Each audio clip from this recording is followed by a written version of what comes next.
There are calls here in the UK for London's Metropolitan Police Commissioner Dame Cressida Dick to resign after criticism over how her force handled a vigil in memory of Sarah Everard, the 33-year-old woman whose body was found in Woodland days after she disappeared. Police move in to try to break up an unofficial vigil to mark the life of Sarah Everard near to the spot where she was last seen. More than 1,000 people had gathered. The police said it wasn't safe under lockdown restrictions.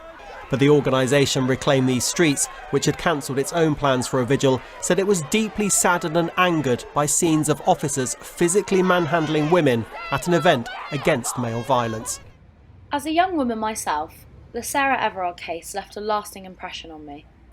Sadly, cases like these happen far too frequently and often aren't publicised or even reported to the police.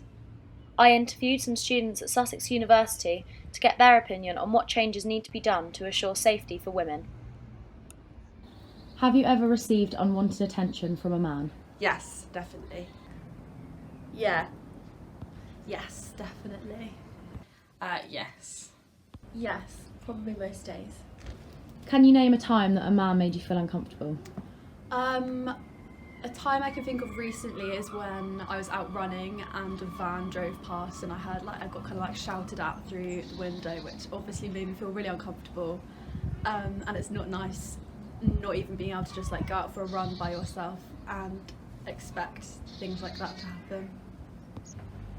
happen. There are a lot, but one recently is working in a kitchen which is mostly full of men, and like offhand misogynistic comments that they probably perceive as jokes, which make me really uncomfortable, and I have brought it up to them, but they seem to think that I'm overreacting. There's a lot of very explicit times, like unwanted actual sexual harassment, when people will touch you in clubs or at work, when people will like put their hands on your waist walking by. But I think the issue lies with a lot of situations where it doesn't go noticed, the more like at more of a micro level where it's not explicit sexual harassment, and that's the kind of stuff that goes unnoticed and it makes you feel uncomfortable, but you're just meant to laugh it off. I mean, I especially got it a lot when I was working as a waitress, and men would just make awful comments. I think many times in clubs, people sort of lurk behind you, and, you know, unwanted physical contact, I think is very often and can go under the radar a lot of times in those sort of environments.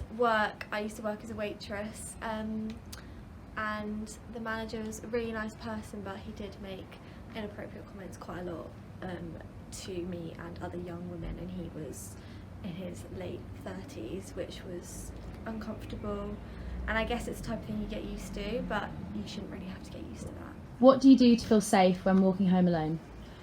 I quite often will call a friend if I'm by myself walking home and it's dark, or I'll at least like look at my phone, pretend to be texting someone.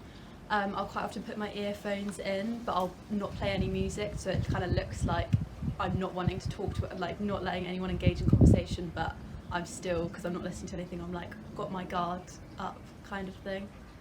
And I guess always just like, I feel like as a woman walking home by yourself, you just always have your wits about you, and it is scary. And to call people when I'm walking home. To be fair, up until recently I haven't really done anything because I'm naive and I thought no one would hurt me, but actually my friend bought me a rape alarm recently, so I've got that nearby, and I've got my location turned on my phone. For as long as I can remember, really, I've done the pretending to be on the phone. I'd always, like when I was little, I'd always deliberately pretend it would be my dad as well. Always have the keys in between the knuckles, have like emergency contacts on the phone, so like the top number.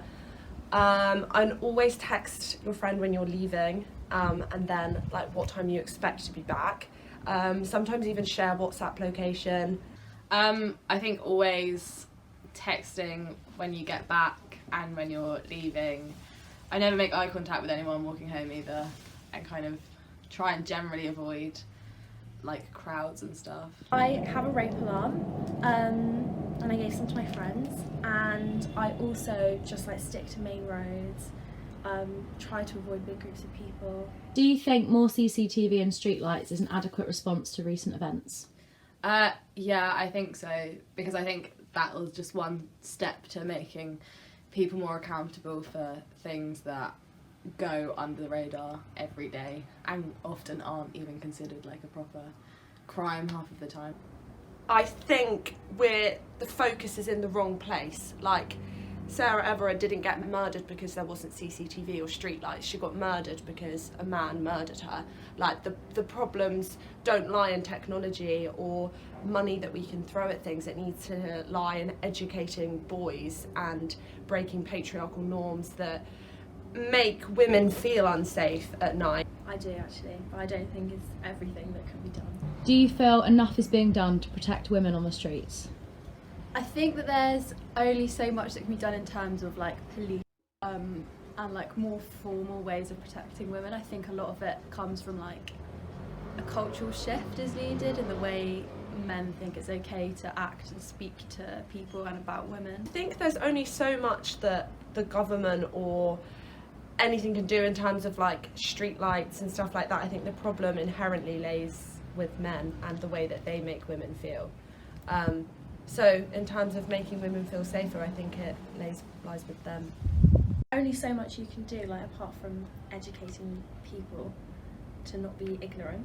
But I'd say I feel a bit safer in Brighton now, since I know it's not very good, but since the Sarah Everard case and like the Blessing case, I feel a bit more safer walking home from work at night because there's more awareness. No, because I mean I think every woman that I know has had some kind of experience of unwanted attention from a man, and you know there's ongoing protests still now, so no, I don't think so. Kill the bill! Kill the bill! Kill the bill! Every Saturday, hundreds of people gather in the Kill the Bill protest. Crowds of people march through Brighton City as a public display of opposition to the government's new police crime, sentencing and courts bill. This bill ultimately gives police more power to impose restrictions on protests. Protesting has made a significant change over history. As a woman, I may not have the right to vote without it.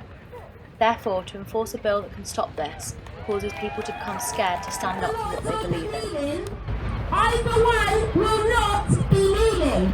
We have been forced into silence and forced to shrink ourselves for too long. Yes. So you will never catch me kneeling, and I hope you will join me.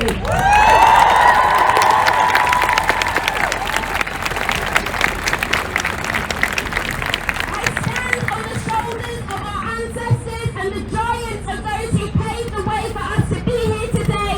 I stand tall and proud as a black woman who will not kneel and beg for justice. The Sarah Everard case is sadly just one of many assaults on women that happen daily. Instead of normalising women texting their friends that they got home safe, let's normalise men not attacking them in the first place.